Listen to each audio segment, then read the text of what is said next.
news everywhere. Good evening. It's been 2 weeks since Erin O'Toole and the Conservative Party were defeated by the Liberals in the federal election. Today, Conservative MPs met for the first time in person in Ottawa, where they voted in favor of the power to review O'Toole's leadership and potentially remove him as head of the party. Despite this, O'Toole says he believes his caucus has his back. Our caucus is fully united, and we're ready to get to work to fight for Canadians.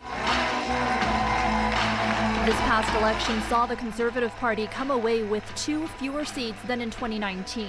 Incumbent MPs were unseated, and the party failed to make any gains in key areas, including the GTA. Under the Reform Act, after an election, each party's caucus must decide whether its members should be empowered to trigger a leadership review.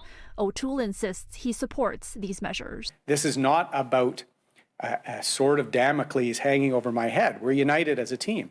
This is about having a fair and transparent process that a team must have when it respects one another, for electing a chair, for making determinations about membership in the caucus, and about leadership. In order to trigger a leadership review, at least 20% of elected members must vote in favor of it. Veteran pollster John Wright believes O'Toole should be okay, at least for now.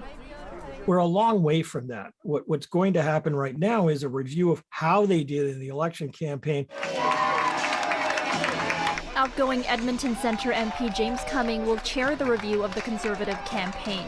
O'Toole promising a thorough probe into what worked and what didn't, with a view of winning the next election, which could come in the next 18 months. It's pretty obvious where the Conservatives did badly. I mean, they could run the review whatever they want, but the Prime Minister started it with no agenda for this campaign, none whatsoever, but basically took those pieces within the Conservative policy book and turned them around and threw them right back at them. What were they? They were gun control issues. They were abortion issues. They were issues that don't ride well in the urban and suburban areas in the 905 and the 416 region of this country. Wright believes O'Toole is in a better position to stay on as leader than anyone who could replace him, partly because he is now more familiar to voters and his campaign now has the experience of the last election from which to draw. He's with his caucus. He's got to convince close to 80% of them to make sure that he can go ahead. And that's his biggest job right now. Otherwise, I think he's got to prepare for the next election, get out and heal some wounds and get ready for it.